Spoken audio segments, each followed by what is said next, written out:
Bun găsit, vă spune Mihai Firică din nou împreună la Vocile Olteniei. Asociația persoanelor deposedate abuziv și a foștilor deportați și refugiați din România este o organizație extrem de activă. Vom vorbi în această seară despre situația foștilor proprietari, cei care așteaptă de foarte mulți ani despăgubirile. Ele întârzie, vom afla de ce, pentru că alături de noi a revenit domnul Lucian Dorovski. Bună seara! Bună seara și bine v-am În calitate găsit. de președinte al acestei asociații, alături de noi este domnul Dragoș Georgescu. Bună seara, bine ați venit! Mulțumim pentru invitație, bine v-am găsit!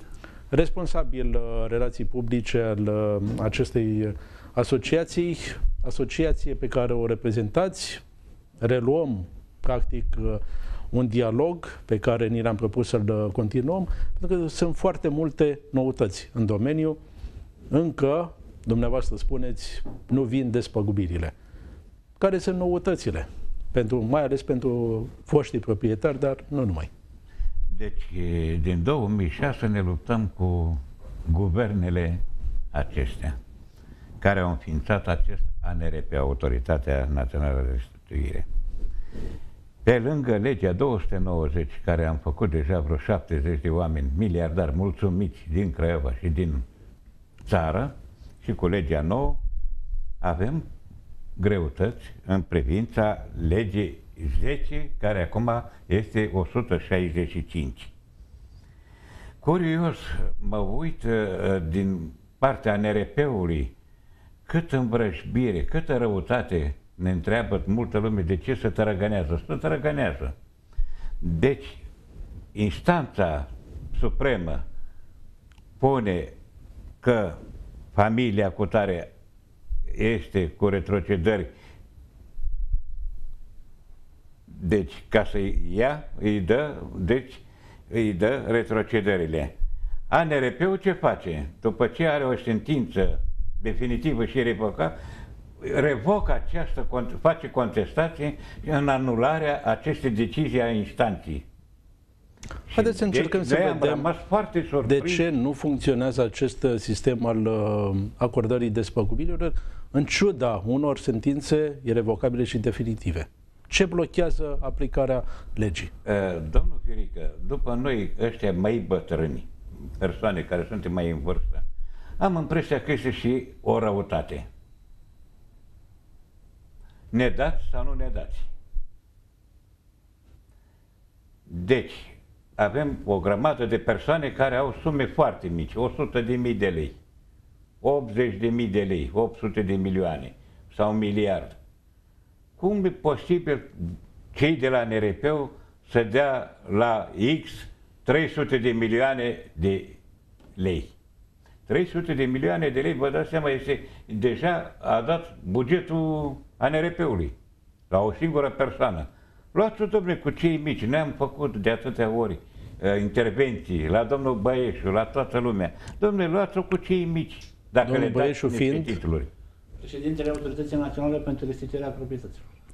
Da, domnule Georgescu, ceva nu funcționează. Pentru că am tot prezentat noutățile legislative, că legea a fost amendată, v-ați bucurat în acel moment, dar acum vedem aceste acordări de despăgubiri sunt blocate practic prin eludarea legii. Da, din păcate aceste nesocotiri și încălcări ale acestor sentințe rămase definitive și irevocabile, s-a dispus și amendarea conducerii de atunci pentru neexecutarea acestor sentințe, este făcută cu largul concurs al legii 165, care permite acest lucru. Adică legiuitorul care a promulgat legea 165 și care a conceput-o a dat o altă interpretare dosarelor aprobate. Iar instanțele au dat-o cu tot o altă interpretare, dând și fiind și de meserie, eu merg pe mâna dumnealor, nu neapărat că ne avantajează pe noi sau pe membrii noștri. Dar un dosar aprobat este considerat de către instanță un dosar care a fost parcursă prima etapă a respingerii restituirii în natură. Apoi urma desemnarea evaluatorului, emiterea titlului de despăgubire. Legiuitorul a avut în vedere o altă chestiune vis-a-vis de aceste dosare aprobate, dosare care vizează dosarele în care s-a emis titlul de despăgubire. Este eronat pentru că norma legală n-ar mai produce efecte fiind de emis titlul de despăgubire. Legiuitorul a disecat corect accepțiunea legii 165. Și din păcate avem 4 deja dosare cu sentințe definitive și irevocabile în care s-a invalidat la un dosar în totalitate dispoziția emisă în 2005 de Primăria Craiova, iar în celelalte dosare s-a invalidat parțial. Dosare de care, repet, au sentință definitivă și irrevocabilă și mai mult decât atât au dispusă și întocmirea raportului de evaluare, care nu putea face decât Autoritatea Națională pentru restituirea proprietăților prin Comisia Centrală. Mai mult, acești evaluatori erau și plătiți pentru întocmirea acestor. Sunt și norme pe care era reglementată plata, depunerea lucrării în 20 de zile de la primirea dosarului, nu cum invoca NRP-ul prin procese 30 de zile sau 45, 20 era. Deci există contracte de prestări servicii, nu că spunem noi. Sau noi lucrăm cu documente, nu cu materialul clientului, cum se spune. Evident. Aici este problema. Dar este păcat că aceste sentințe sunt călcate în picioare, ca să mă exprim totuși elegant, din respect pentru telespectatorii Digi24 Craiova și din respect pentru moderatorul acestei emisiuni. Încerc să revolta la maxim pentru aceste ținut, haideți să spun, sub control. Chiar dacă înțeleg, sunt mai multe piedici care se pun foștilor proprietari pe care îi reprezentați de altfel. Numai aplicarea acestei ordonanțe a întârziat cel puțin 6 luni. Da, la sentințele pronunțate după intrarea în vigoare a legii, în care instanța a spus clar, se dispune obligarea părâtei la emiterea titlului de despăgubire. Chiar se menționează plata sumelor de bani. ANRP-ul spune că nu este adevărat, că aceea este doar o etapă. Deci ei practic nu ar avea din contră, deci aceste sentințe definitive le-ar ușura munca.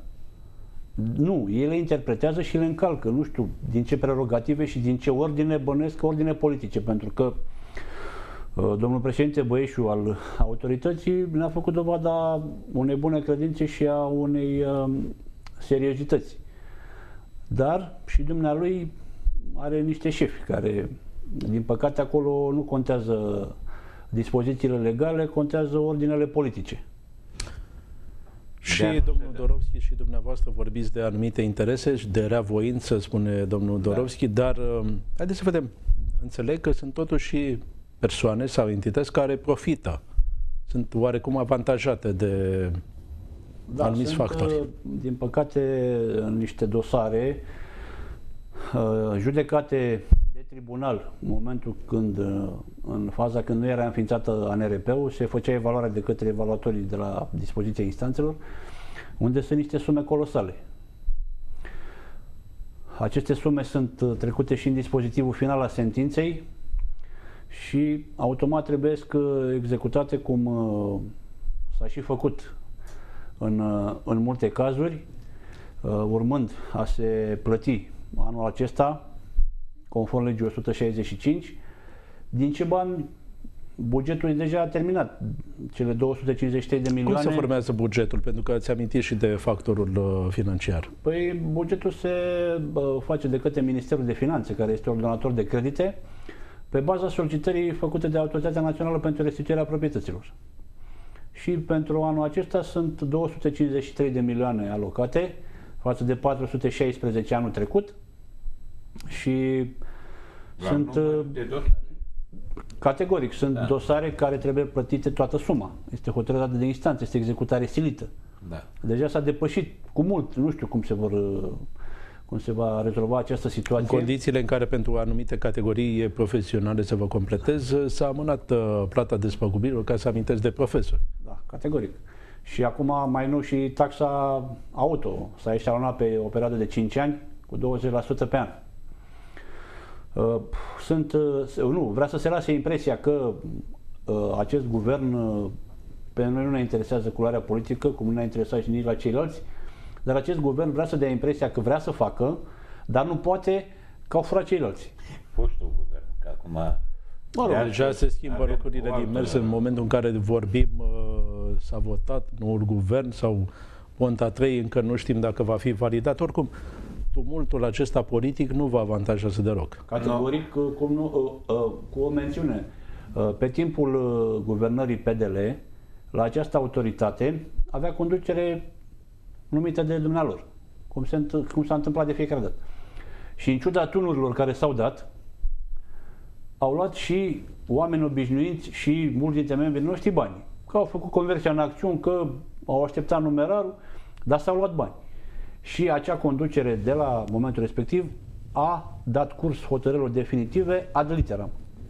Chiar era menționat, emiterea titlului s-a făcut conform sentinței numărul rămasă definitivă și irrevocabilă.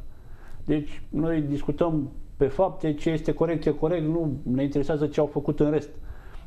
Dar acum, ca să ne socotești și mai mult, să interpretezi o sentință rămasă definitivă și irrevocabilă, ni se pare prea mult. Totuși suntem într-o țară europeană, nicio țară din lumea asta, bine, nu mă refer la lumea a treia, nu cred că se poate întâmpla așa ceva, dar fiind membri ai NATO, ai Uniunii Europene, este aberant.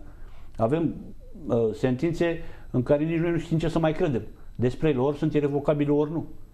Atacate cu contestația în anulare, asta este o nouă găselniță, este o cale extrajudiciară de atac și avem caz în care la dosarul acesta, culmea este că s-a emis și decizia de compensare. Ați vorbit de bugetul din care ar urma să se plătească aceste despăgubiri, dar sunt și dosare, am primit aceste informații grație dumneavoastră, sunt dosare cu sume de despăgubire foarte, foarte mari, sume imense. Să dăm numai un exemplu, și este o premieră în această emisiune, pentru sediul Primăriei Craiova se va acorda, în urma unei sentințe definitive, o despăgubire în valoare de peste 208 milioane de lei. De lei, da. Este vorba de moștenitorii, pentru că familie Misirliu, acolo a fost Banca de Comerț SA, privată, bancă privată, care are imobile și proprietăți în toată țara și aici s-a început demersul în justiție în 2009, s-a finalizat în luna aprilie 2012 prin această sentință de obligare emitere titlului de despăgubire în valoare de evaluator desemnat de instanță, 208 milioane lei noi, 44 de milioane de euro. Dacă puteți să credeți așa ceva, în condițiile în care există dosare de fond funciar cu 30 de puncte. Ce reprezintă punctele? Trebuie să explicați. 30 de puncte înseamnă 300.000 de lei vechi sau 30 de lei lui. Da. Sunt și dosare cu 36 de puncte, cu 100 de puncte. După 7-8 ani, ca să nu mai zic de cei care au început demersul în 2001, ca să-ți dea 30 de puncte, adică 30 de lei, nu știu. Deci puncte e 1 leu. Și aceste puncte se pot valorifica. Că le dai în 2017. Da, în bani din 1 ianuarie 2017, 14% pe an. Mă gândesc că acestui om îi dă toți banii, nu cred că îi mai dă în tranșe, că nu se încadrează. Da.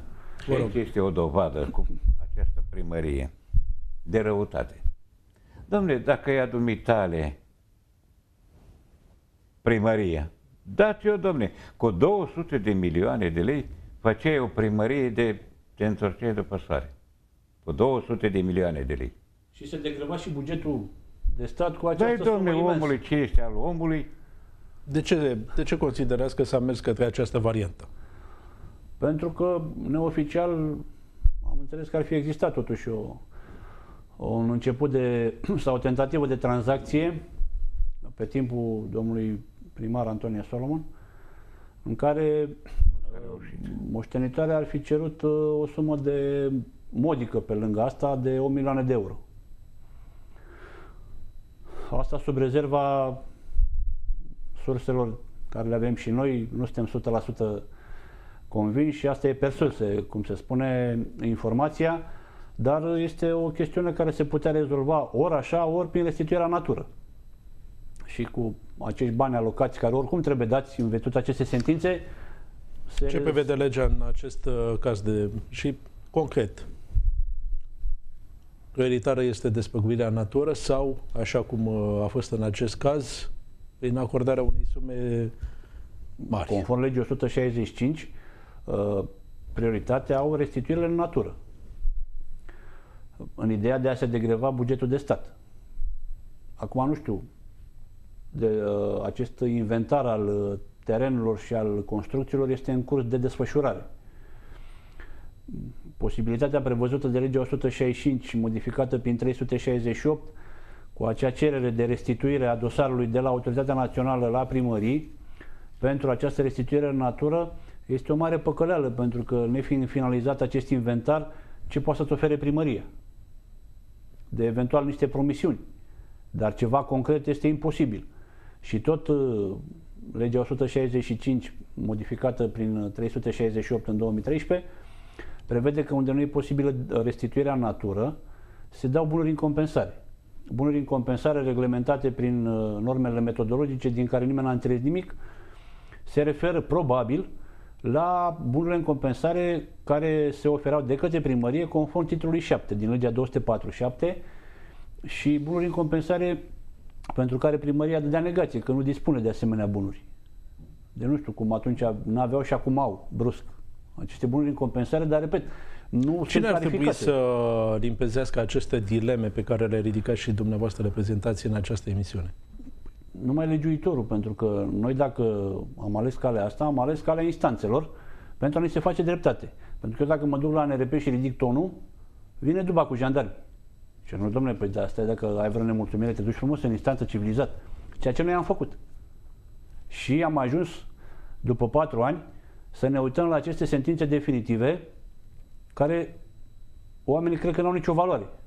Deși sunt pronunțate de Înalta Curte de Casație și Justiție, până la introducerea noului cod civil. Dar revenind la acest caz privind despăgubirea acordată pentru imobilul în care este acum sediul primăriei Craiova, dosarul 56.083,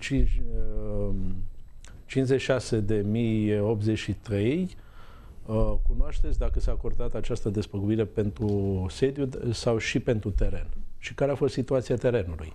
Păi nu, despăgubirea este pentru imobil plus teren, clar. Dar s-a ales calea aceasta ca să nu mai existe interpretări și sunt convins că nu toate lucrurile au fost chiar ortodoxe în soluționarea acestui litigiu.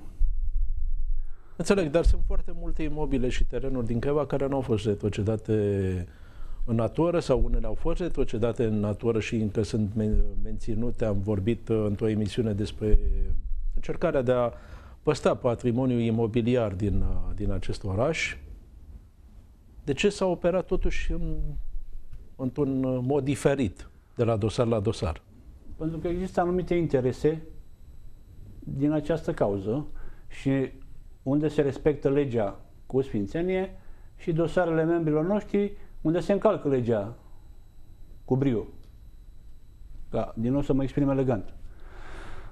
Din motivele pe care vi le-am spus. Și o chestiune cu care vreau să încep și am fost luat de val, a mai decedat un membru din asociația noastră, Dumnezeu să ierte și să o odinească, pe doamna Maftea Elena, de 82 de ani.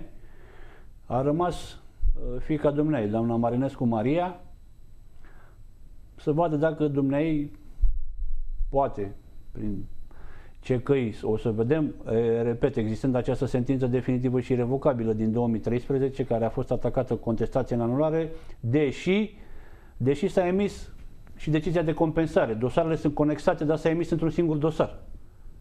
Deci noi avem extrasul de pe site-ul ANRP, în care dosarele sunt conexate, că așa le-a conexat instanța. Și așa le-au considerat și ei și în momentul când a venit decizia de compensare, evident că n-a venit la valoarea evaluată în 2011, a venit în puncte la jumătate. Fiind vorba doar de teren. De ce n-am înțeles? Chiar n-am înțeles. Este vorba de zona 0, unde este blocul S200. Acolo a fost teren de 502 metri pătrați și casă de 266 de metri pătrați. Și a trimis la al doilea dosar, a trimis domnul Sorin Lazar, vicepreședintele care se ocupă de legea 10, la cel de-al doilea dosar. Acum au făcut dintr-unul două, adică e ceva ciudat. E și acolo un haos din cauza că nu au foarte mult personal calificat. A trimis o adresă în care spune să identifice materialele și suprafețele anexelor gospodăriei, anexe care se referă la o toaletă și o magazie, care au împreună 29 de metri pătrați. Eu îi sugerez pe această cale domnului Sorin Lazar să mai cerceteze, că poate avea și vreun câine care stătea și el în coteț. Să vadă și materialele din care s-a făcut cotețul. Majoritatea, aproape inutil să precizez, dar fac acest lucru pentru a înțelege telespectatorii gravitatea situației. Majoritatea persoanelor pe care le reprezentați sunt foarte în vârstă. Și multe, așa cum spuneți, în timp ce nu se acordă despăgubirile, decedează sau suferă de diverse pierd și speranța. Asta e din păcate. Că vine domnul Doroschi, ce facem? Mai dau telefon, domnule, cu tare. Am crezut că gata, n-are rost să ne mai... Și le dau pe undeva dreptate. Noi am zis acum să facem iară plimbări pe la NRP-ul, pe acolo, pe la Minister, să vedem pe unde ajungem, să mai lătrăm o țără. Să mai lătrăm o țără, domnul. Dar nu se știe cât de bun de credință sunt. Că plecăm de acolo, zice, da, domnule, o să facem, o să dregem, o să facem. Până la urmă, când ajungem, să schimbă situația. Asta este din păcate. Și omul își pierde speranța, domnul Pirin. Pierde speranța, zice, domnul Doroschi, mă lipsesc. Și acum le-aș propune la guvernanții ai noștri, care or fi și ce or mai fi, și la NRP-ul, domnule, să spună pe față, nu vă mai dăm, țara e săracă. Și atunci, domnule, comunicăm și noi la membrii noștri, nu ne mai judecăm, fiindcă, vedeți, prin judecată, prin sentințe date definitiv, și tot caută să le anuleze, că atunci la ce mai cheltuiește omul bani? Noroc că nu cheltuiește la noi bani. Sunt multe imobile care ar fi putut fi retrocedate. Sigur că da. În cazul acesta care l-am prezentat, terenul de la blocul S200 era disponibil. Și cu toate astea, nu l-a dat. I-a dat Universitatea o decizie și primăria altă decizie. Vom reveni după o scurtă pauză, pentru că sunt multe situații pe care vă rog să reprezentați, dar sunt și iarăși cazuri în care despăgubirile reprezintă sume astronomice, cum le spuneți dumneavoastră, colosale, dar după o scurtă pauză.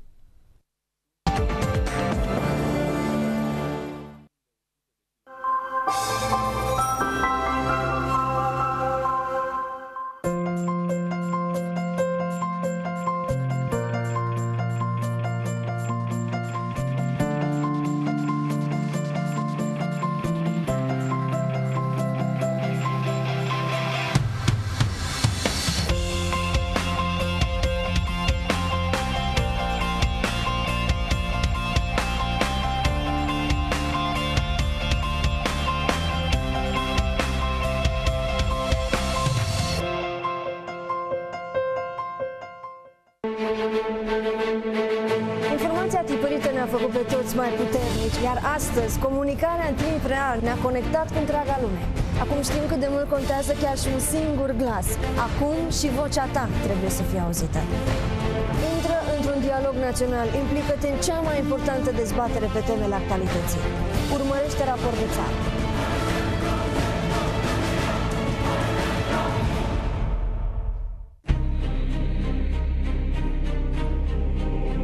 Intră în joc pregătit pentru orice situație. Descoperă noi oportunități. Informează-te din surse de încredere. Verifică atent ce resurse ai la dispoziție. Nu îți lăsa profitul pe seama hazardului. Pariază pe emisiunea cu valoare adăugată. Urmărește Business Club în fiecare zi de luni până vineri de la 18:15 doar la Digi24.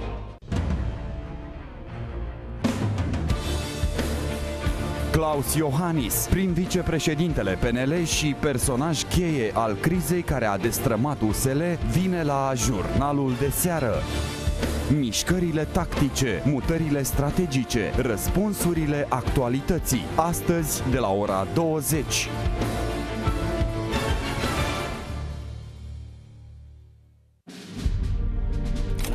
Iron Curtain has descended across the continent.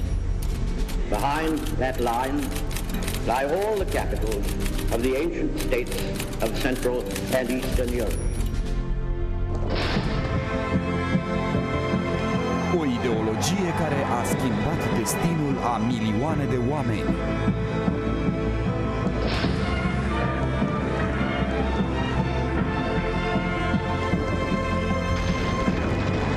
Momente relevante ale luptei împotriva tiraniei roșii. În apărarea independenței! Digi24 dezvăluie istoria din umbra cortinei de fier la 25 de ani de la prăbușirea comunismului în Europa.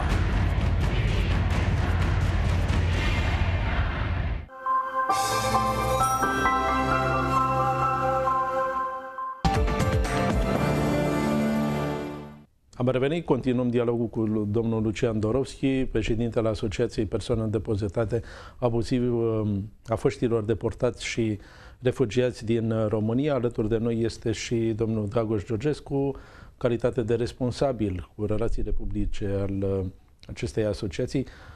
Domnule Georgescu, vorbeam înainte de pauză de foarte multe cazuri în care se acordă despăgubiri, dar nu s-a mers pe varianta despăgubirii în natură. Totuși și acele despăgubiri rămân pe hârtie.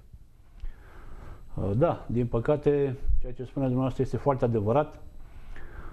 În cazul menționat de dumneavoastră al primăriei Craiova, repet, lucrurile nu sunt tocmai ortodoxe, pentru că, în ciuda aparențelor, suma este extrem de mare și aici era posibilă restituirea în natură. Deci cu acești bani, primăria Craiova își făcea sediu de se învârtea după soare. Din păcate s-a optat pentru varianta asta, pentru ca persoanele care au facilitat această soluție să fie și ele mulțumite la rândul lor, nefăcând muncă voluntară și nici patriotică. Eu sunt convins că așa stau lucrurile, nu poate să mă convingă nimeni decât cu argumente, evident, care în cazul acesta sunt clar convins că nu există. Pentru că s-au făcut niște chestiuni care sunt la limita legii. Deci acțiunea este începută la tribunal în 2009, când deja pe speța respectivă tribunalul nu avea nicio competență. Era competentă Curtea de Apel Craiova, respectiv în recurs în Alta Curte de Casație, după intrarea în vigoare a Codului Civil, s-au întors dosarele pentru a fi judecate în recurs tot de Curtea de Apel Craiova. Repet, în 2012 procedura a fost respectată, s-a judecat în Alta Curte de Casație recursul, în ciuda unei decizii date chiar de în Alta Curte de Casație, în sensul că sunt inadmisibile acțiunile care vizează menționarea valorii și efectuarea evaluării de către instanță. Opțiunea și mențiunea aceasta și decizia în alte curți era dată în sensul de a unifica practica judiciară, având ca și rațiune înființarea Autorității Naționale pentru Restituirea Proprietăților, care avea încheiate contracte cu aceste firme sau persoane autorizate de evaluatori autorizați, ANEVAR. Deci, clar, instanța atunci nu se mai putea pronunța pe valoare decât în cazul în care existau contestații la raportul de evaluare întocmit de ANRP. Dar pe altă variantă nu. Și, cum se întâmplă în România, în Alta Curte a dat decizie și tot în Alta Curte a încălcat-o. Pentru că recursurile s-au judecat la dumnealor, pe spețele respective. Și s-au respins. Deoarece exista un anume interes. Nu știu chiar la nivelul ăla, dar ceva mai jos exista un anume interes și s-au văzut nenumărate cazuri și cu moștenirea brătienilor, cu acel avocat care se învârte în jurul Palatului Cotroceni și nu sunt singurele exemple, unde nici nu s-a făcut recurs, iar la membrii noștri bieți amărâți li se cer pentru anexe, materiale, anul edificării și toate cele în condițiile, repet, în care există sentință definitivă și irrevocabilă. Vreau tocmai să vorbim de foștii proprietari, cei pe care îi reprezentați dumneavoastră și mulți dintre ei au revendicări mai puțin însemnate decât sumele pe care le-am vehiculat și dădeați exemple de cazuri extreme, 30 de puncte despăgubire. Da, pe fond funciar.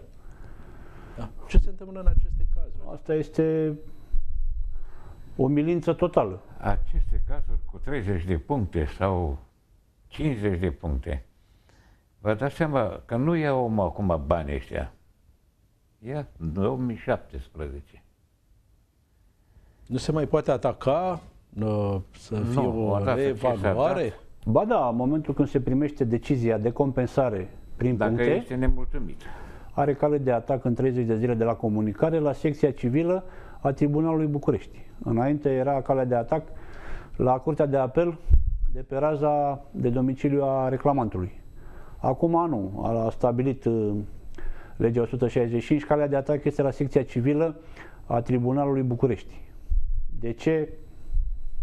Încurcate sunt căile domnului și ale justiției, constatăm în ultimul timp, pentru că aceste acțiuni pentru emiterea titlului de despăgubire sunt de competența secției penale, doamne ferește, de competența secției contencios.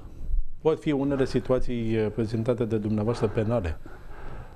Din păcate s-au făcut nenumărate anchete, sesizări, Parchet General, Curte de Conturi. Ultimul raport al Curții de Conturi este dezastros pentru Autoritatea Națională pe perioada 2007-2013.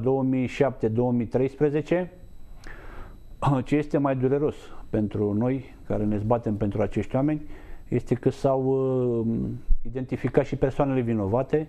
La o bună parte din aceste persoane li s-au luat note explicative și atât. Deci s-a identificat și prejudiciul și persoanele vinovate.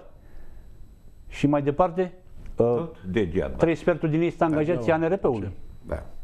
Încă sunt angajații ANRP-ului, într-adevăr, nu mai sunt acolo. Dar 3 sferturi sunt acolo. Instanțele dau niște amenzi. Întrebarea, cine amendează pe cine? Ministerul de Finanțe pe Ministerul de Finanțe.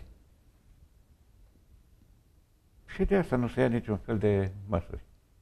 Eu nu am, ca și o ultimă cale de a exercita presiune asupra acestei autorități, am deschis cu ajutorul și sprijinul total al maestrului Ovidiu Nuță acțiuni pe legea 554. Amendă pentru neexecutarea hotărârii rămase definitive, responsabil fiind președintele Comisiei Centrale la timpul respectiv, actualmente președintele Comisiei Naționale de Compensare a Imobililor, care a preluat atribuțiile. Avem 10 dosare în care s-a dispus amendarea cu, conform legii, 20% din salariul minim brut pe economie pe zi de întârziere, de la data rămânerii irrevocabile până la executarea sentinței. Și în câteva dosare din alea ni s-a invalidat, în loc să pună în executare sentința, care i-au spus că nu e o metodă de a produce venitul la bugetul de stat, ci o metodă de constrângere. Păi nici nu mai era nevoie de a te constrânge prin asta. Dar sunt și situații, haideți să le numim paradoxale, pentru a rămâne în acest limbaj diplomatic, deși reacția celor care primesc înștiințări că urmează să primească despăgubirile, nu cred că e una foarte diplomată, pentru că ajungem iarăși la un paradox. Deci am avut situația există familii și acel titlu de pentru despăgubire.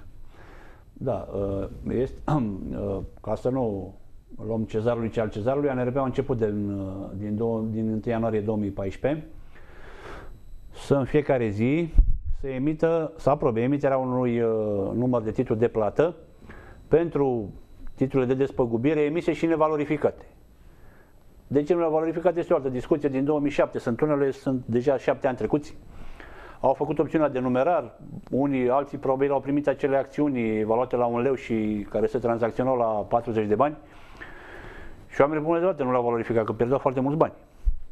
Dar din 2011, când s-a convertit la bursă aceste acțiuni, nu trebuia să aștepte 2014. Și pentru aceste titluri de plată, de despăgubire, se emite un titlu de plată de către Ministerul de Finanțe, care trebuie să sosească la titular împreună cu înștiințare.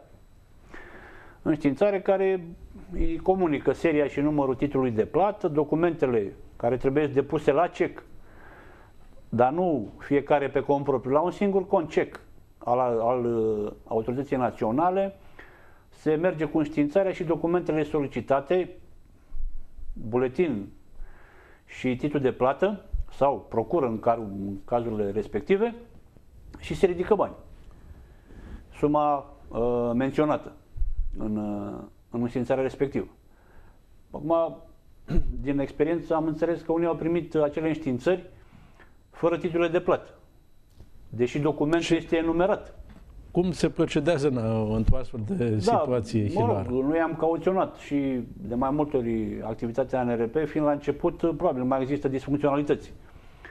Dar, mă rog, noi le rezolvăm că avem o relație amicală și profesională cu cei de la NRP, dar nu toată lumea este înscrisă în asociație și omul când se pomenește cu acea înștiințare de la Ministerul de Finanțe și se numără actele și ultimul titlu de plată care nu implică, atunci este o problemă.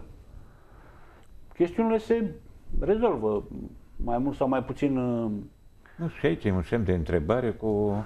Deci primești toate 3, dar nu primești titlul de plată. Cel mai important, practic, în baza căreia se face plata. Dar avem promisiuni că o să ne răspundă la... Fiind chestiunea la început. În ce termen? În cât timp? Astăzi am vorbit cu dumnealor și a vorbit cu domnul director și să vedem acum, până mâine. Dar, repet, aceste disfuncționalități... Să ne explice motivația care este. Nu toată lumea, că nu toată lumea este înscrisă în asociație. Cei care nu sunt, nu știu dacă au acces la sursele noastre de acolo și să nu creadă altcineva că avem alte interese, sunt chestiuni la vedere, nu facem chestiuni mai puțin ortodoxe, așa, dar oamenii ne dau concursul că au văzut că nu ne ocupăm cu alte chestiuni și asta, domnule, de câte ori sunt probleme să ne anunțați, să ne trage semnal de alarmă că ne prinde și nouă bine să le remediem. Că unele sunt inerente din cauza activității care o avem aici, sunt și titluri de emis, și ședințe de ținut, și multe, și litigii la care, mă rog. Cum prezentați dumneavoastră situația, întrebarea nu este deloc retorică. Oare câți foști proprietari își vor primi despăgubirile sau poate ce au avut și a fost luat cu forță? Care este situația din acest moment? Speranța pe zi foarte mulți proprietari, foști proprietari, domiciliază în străinătate, posibilitatea de a acționa este mult redusă în aceste situații.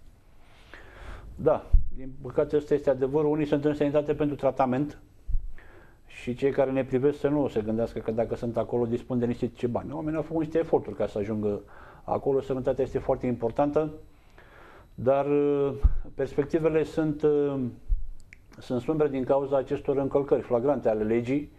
Dacă nici sentințele nu se mai socotesc și nu se mai execută așa cum ar trebui, pentru că în dispozitiv scrie, pentru aceste motive în numele legii. Hotărăște. Deci dacă scrie în numele legii, înseamnă că nu mai putem negocia nimic și nu mai putem interpreta altfel decât în litera și spiritul legii. Domnul Dorovski. De asta ne tare teamă că aceste sentințe definitive și revocabile, să ai acum un tupeu să spui pași contestați în anularea acestea sentințe, ne duce cu gândul că dumnealor vor să ne mai dăm nici în judecată, nici nimic. Că dacă ne judecăm, degeaba ne judecăm.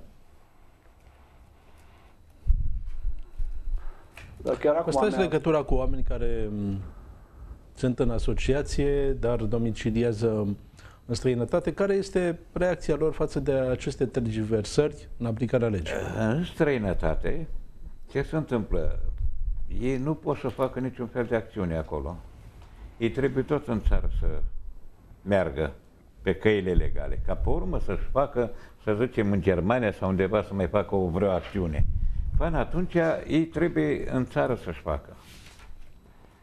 Am avut un domn din Israel și a fost la noi la asociație, l-am rezolvat cu cei de la București, a dat în judecată tot aici, în țară. Am avut niște avocați recomandați de la Strasbourg, care s-au luptat la București și au luat acolo domnul care cu Hanu, cu de toate, avea o restaurant, a câștigat, dar le-a luat nu bani, a luat imobilele. Natură sau... Natură. Deci, așa s-a mers, domnul meu. Și cu ai noștri s-a mers foarte bine. S-a mers foarte bine. Să mă ierte Dumnezeu până s-a schimbat guvernul. Cum s-a schimbat guvernul, înțeleg că este bună voința să-și facă o treabă, că spune, atâta spune ei, nu v-a dat ceilalți, să vă dăm noi că n-avem de unde. Ei, din contra, ceilalți au dat. Au și restituit, au și dat. Aici nu se vrea, nu știu care este metoda, probabil că zice, bă, și așa sunt ăștia hodoroși, bătrâni, cu tare, să duc ușor, ușor. Și de asta și lumea își pierde speranța. Sunt mulți care n-au moștenitori. Da. E evident, în acele cazuri, proprietățile nu vor fi niciodată retrocedate. Cei care vor beneficia este ușor de înțeles din ce tagmă provin, dar am să vă întreb pe dumneavoastră în mod special, pentru că îi reprezentați și pe foștii deportați și refugiați. Aveți o istorie personală și a familiei dumneavoastră extrem de tumultoasă. Îmi vorbeați înainte de emisiune și comentam ce vedem pe micile ecrane și legat de Ucraina. Acolo cu Ucraina avem și niște neamuri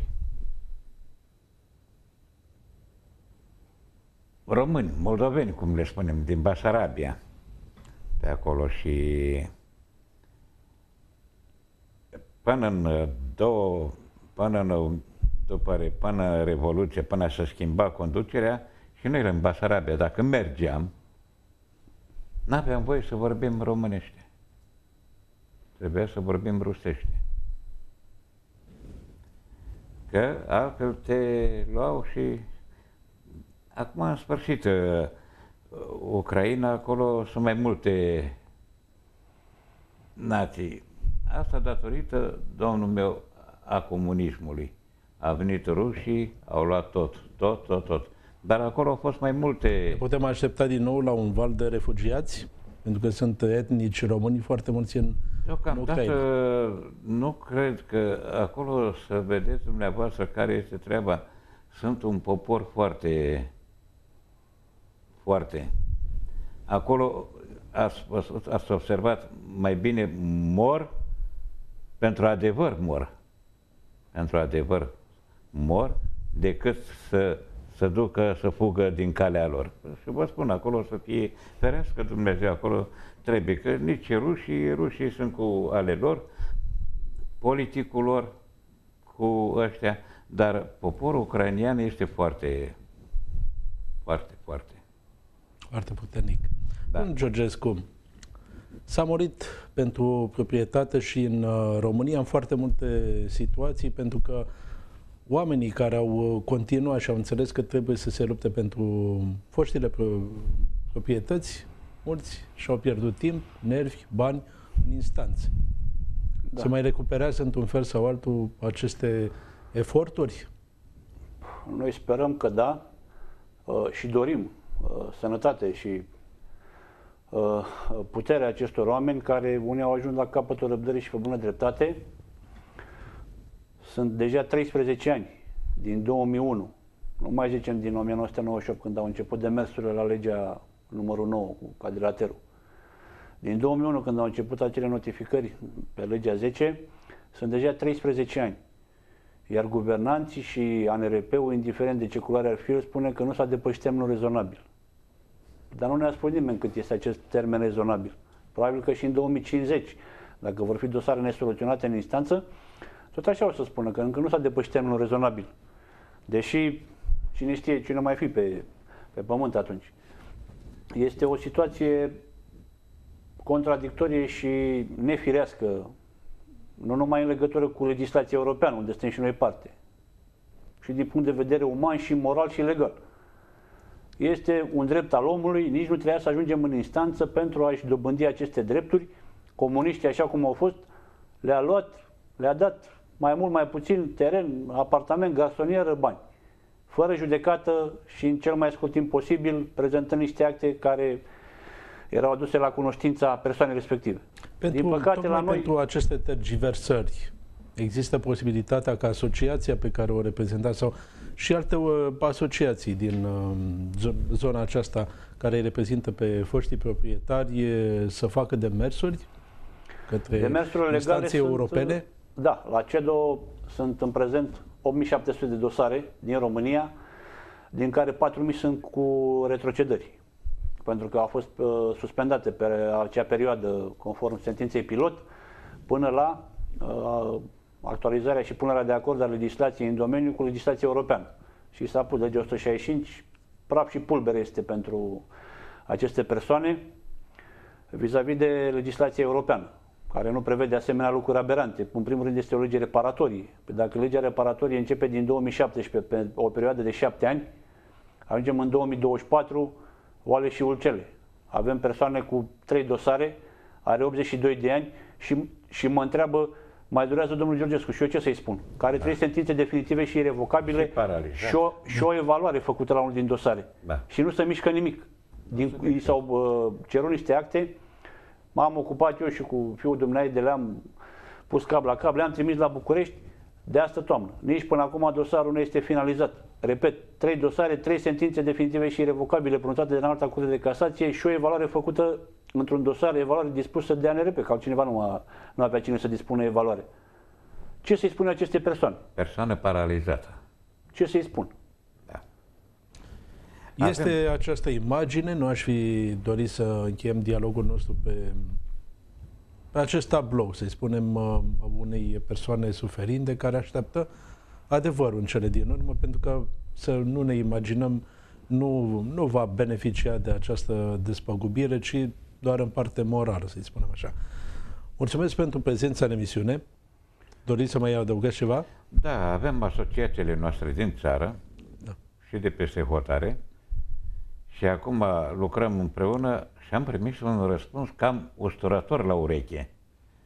Că dumnealor să plâng că nu pot să retrocedeze decât cu bani, cu tot, până în 28 anul. Pe atunci stau să mă gândesc, pe până în 1920, nici nu mai exist, nici eu nu o să mai fiu de acum. Bănuiesc. Da. Asta este un răspuns din partea lor. Mulțumesc tare mult pentru prezență, în mod special domnului Dorovski, pentru că și pentru noutăți. Nu sunteți într-o stare fizică foarte, foarte bună, dar vă doresc sănătate și dumneavoastră. Încă o dată vă mulțumesc. Le mulțumesc și telespectatorilor, cărora le spun de fiecare dată, vorbiți, le facem vocea dumneavoastră ascultată. La revedere!